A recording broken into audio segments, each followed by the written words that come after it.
நீலகிரி மாவட்டம் ஊட்டி நகராட்சி ஆணையராக பணியாற்றி வந்த ஜஹாங்கீர் பாஷா என்ற நபர் அனுமதி இல்லாத கட்டடங்களுக்கு பணம் வாங்கிக் கொண்டு அனுமதி அளித்து வந்துள்ளார்.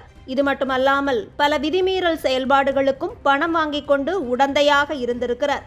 இவரை பற்றிய புகார்கள் தொடர்ச்சியாக அளிக்கப்பட்டதை அடுத்து இவரை கண்காணித்து வந்த லஞ்ச ஒழிப்புத்துறை காவல்துறையினர் கடந்த 9ஆம் தேதி ஜஹாங்கீர் பாஷா வாடகை காரில் சென்னைக்கு செல்லும் வழியில் மடக்கி பிடித்து சோதனை நடத்தியுள்ளனர். அப்போது இவரிடமிருந்து சுமார் 11 லட்சம் ரூபாயை கைப்பற்றி விசாரணை மேற்கொண்டுள்ளனர்.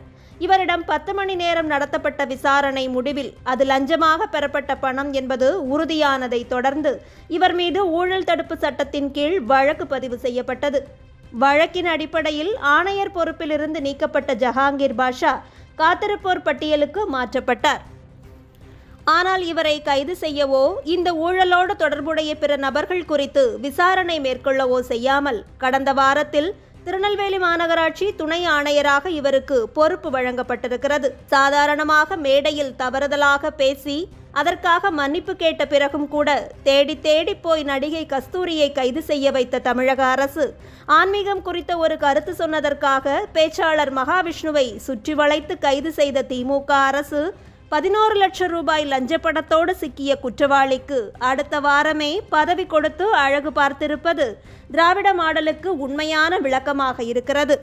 இது குறித்து எதிர்ப்பு தெரிவித்திருக்கும் பாஜக ஒருங்கிணைப்பு குழு அமைப்பாளர் திரு ஹெச் ராஜா அவர்கள் ஊட்டி நகராட்சி ஆணையராக இருந்தபோது லஞ்சம் வாங்கியவர் ஜஹாங்கீர் பாஷா என்பதால் முதல்வரின் இரும்பு கரம் செயலிழந்து விட்டதா என கேள்வி எழுப்பியிருக்கிறார். மேலும் இவரை பணியிடை நீக்கம் செய்து சிறையில் அடைக்காமல் திருநெல்வேலி மாநகராட்சி உதவி ஆணையராக பணியிட மாற்றம் செய்து உத்தரவிட்டிருப்பது ஒரு அரசு அதிகாரி லஞ்சம் வாங்குவதையும் ஊழல் செய்வதையும் நேரடியாகவே ஊக்குவிக்கும் செயல் என்பது தமிழக முதல்வர் திரு ஸ்டாலினுக்கு தெரியாதா எனவும் கேட்டிருக்கிறார். ஊழலுக்காக கலைக்கப்பட்ட ஒரு ஆட்சியை தமிழகத்தில் நடத்திய தலைவரின் வாரிசு நடத்தும் இந்த ஆட்சியில் அரசு நிர்வாகம் வேறு எப்படி இருக்கும்? ஒருவேளை தமிழக முதல்வர் நடவடிக்கை எடுக்க நினைத்தாலும் தவறு செய்தவரின் பெயர் ஜஹாங்கீர் பாஷா என இருப்பதால் மாண்புமிகு முதல்வரின் இரும்பு கரம் செயலிழந்து விட்டதாகவும் ஹெச் ராஜா அவர்கள் தனது அறிக்கையில் தெரிவித்திருக்கிறார். இதுபோலவே லஞ்ச பணத்தோடு பிடிபட்ட நகராட்சி ஆணையரை கைது செய்யாமல் நெல்லை மாநகராட்சி பதவியில் அமர்த்துவதற்கு பாமக தலைவர் திரு அன்புமணி ராமதாஸ் அவர்கள் கடும் கண்டனம் தெரிவித்துள்ளதோடு இப்படித்தான் அரசு நிர்வாகத்தை தூய்மைப்படுத்துவதா எனவும் கேள்வி எழுப்பியிருக்கிறார்.